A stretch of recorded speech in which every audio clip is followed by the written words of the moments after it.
pagdating sa South China Sea issue. So, they could be heading for a showdown.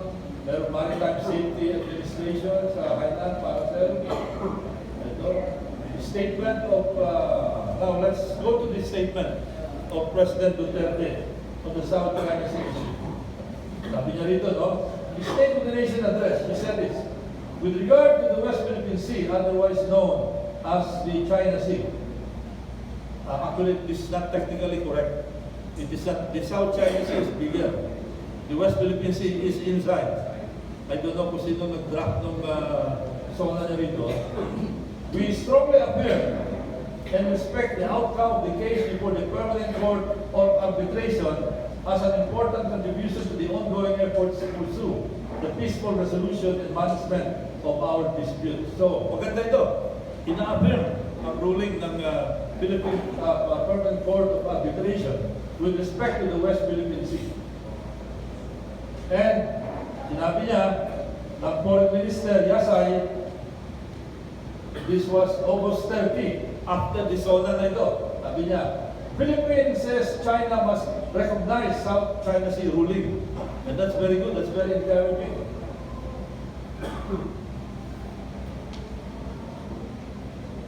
Tapos, nagkaroon ng statement ulit si Presidente Duterte when he met noong July 28 with Secretary of State John Kerry of the United States. Sabi niya, Philippine-China talks to be based on international law. And when you say international law, the ruling of the arbitral tribunal is already part of international law. Parang ang ruling ng Supreme Court that becomes part of the law of the land. Sinabi niya rito.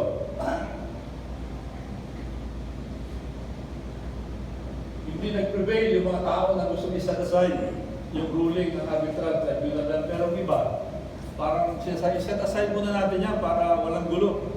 Imagine, pinaghirapan natin, tapos itatabi para lang magkaroon ng opening on there. Would you believe there are some people who think that way? Para lang makapag-usap. Imagine what kind of concession that will be. Sabi ng Presidente, that whatever talks we will engage in will begin with the ruling. That will be the foundation of any talks with China. And inulit niya on August 26, Duterte to China Ambassador, talks will be based on Hague ruling. And that's how we should deal with China. And the people should support the President as he navigates the country to protect and fight for the West Philippine Sea.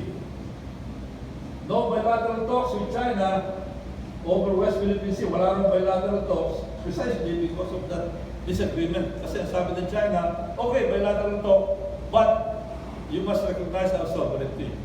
And we should not discuss as a basis the ruling of the arbitral tribunal. Pero tayo, ang posisyon natin, yes, we must talk based on the ruling of the arbitral tribunal. So there is some kind of a disconnect.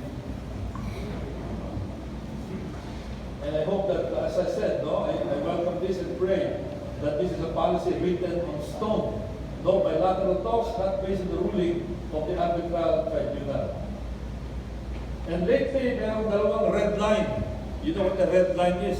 Parang nung bata tayo, pag high school, gagawa ka ng guhit, pag tinapakan mo yan, away. Diba? So, may red line na binabanggit. Ang unang red line, warning to Japan. Sabi ng China, do not conduct freedom of navigation operations in the South China Sea. That will be a red line for China. So China is trying to bully Japan, but Japan is another country that is one of the top 10 as far as military power is concerned. In fact, some analysts are saying that the Air Force of China is even superior to the Air Force of Japan, is superior, more modern than the Air Force of China. Mas marami ang aeroplano ng China, but mas modern. Especially lately, when Japan ordered 42 F-35 planes from the US. The top of the line, the state of the art.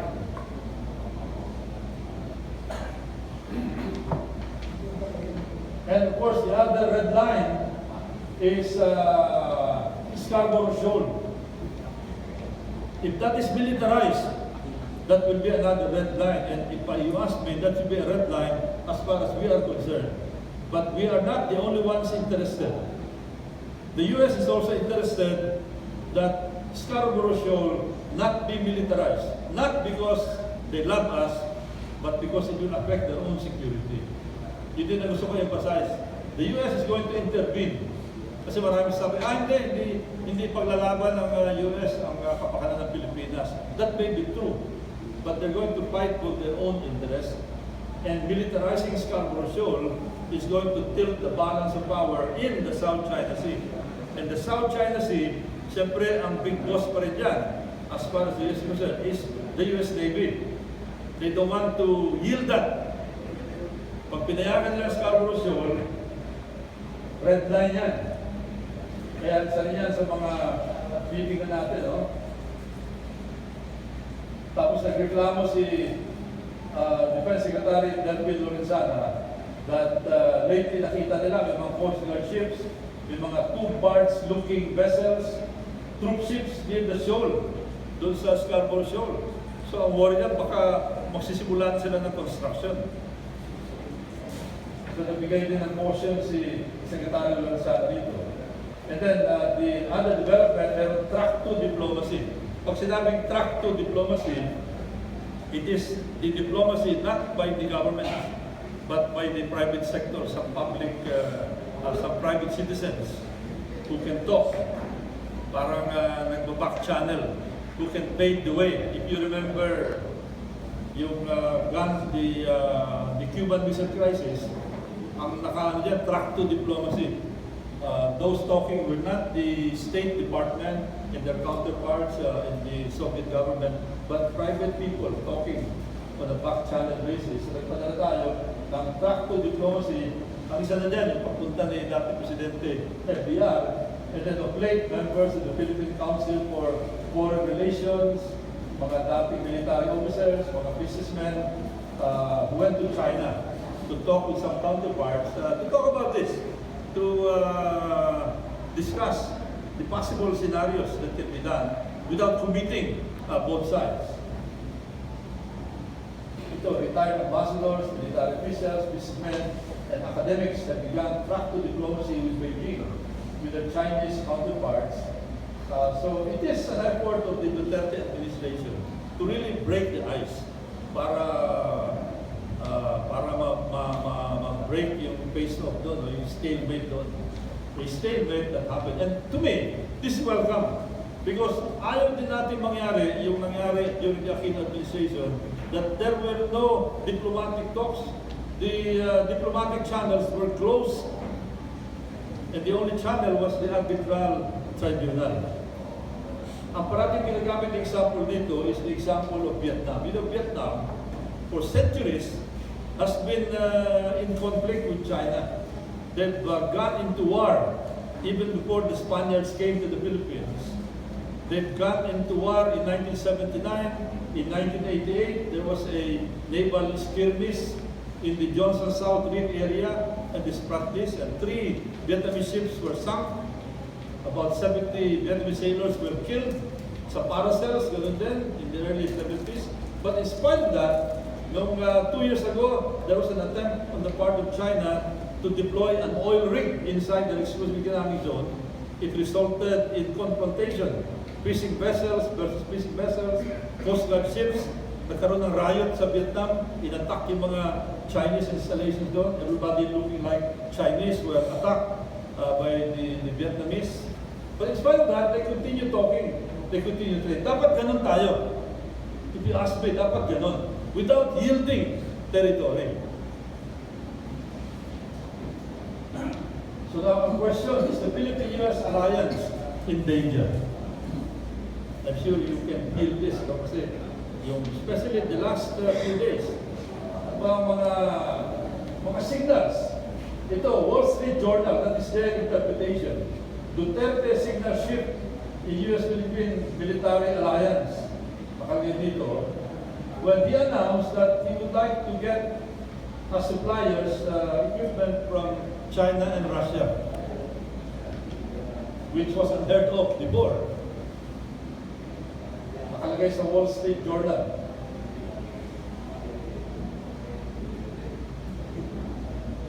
Now, anong opinion ko rito?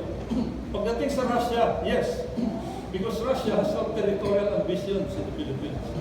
We are not in conflict with Russia at all. However, with respect to China, in my opinion, this is a no-no for as long as they are occupying parts of our exclusive economic zone. Because that is a hostile act. And they are threatening us militarily. So how could we possibly buy military equipment from them? Pag bibili ka ng equipment sa kanila, we're only making their military industrial complex wealthier. Bibili ka, we spend $1 billion there, yayaman sila lalo, yung pera gagamitin against us. And God knows what kind of equipment they will give to us. Baka pag bumili tayo ng submarine doon, isang pindot lang, lulubog na yung type ng submarine na tuloy-tuloy sa ilalim ng dagat, hindi na babalik. And that is doable. Bibili ka ng drone doon, can be programmable in Beijing or whatever planes. Tapos may reklamo dating sa mga firearms na made in China. So right then and there, mayroong quality problem tayo. Pero pagdating sa China, sa Russia, maganda yung mga Sukhoi nila, Sukhoi 27, Sukhoi 30 planes that are being used by Indonesia, by Malaysia, and by Vietnam. So I see no conflict there. Sinabi rin ng Presidente, the Philippines needs US in zero with China. Anong date ito? This is September 20, just less than 2 weeks ago. Sabi niya, kailangan natin ng US. That is their statement. And then on September 26, 6 days after, the President said to force closer ties with China and Russia. And the President said he will cross the Rubicon with the US. Of course, we don't know what this exactly means. This has not been clarified.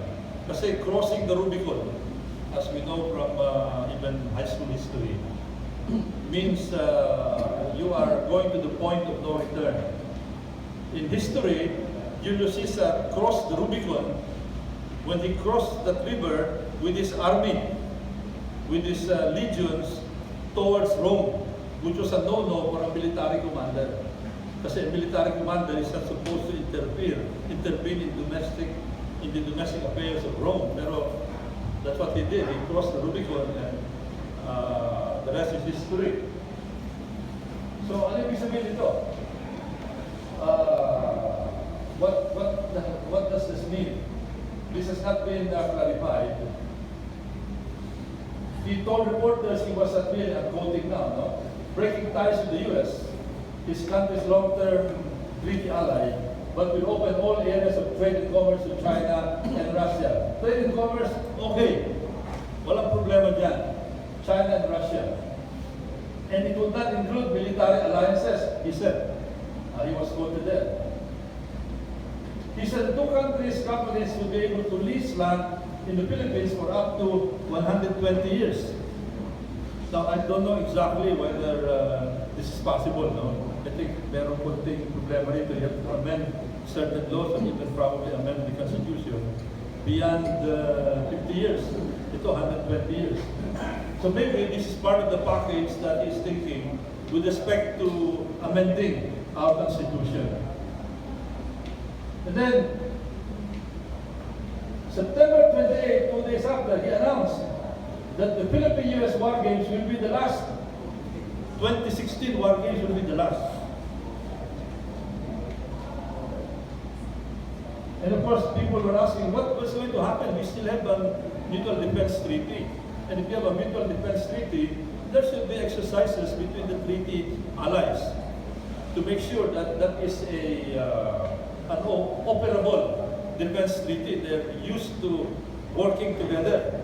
That is the reason for a military exercise. Kung walang military exercise,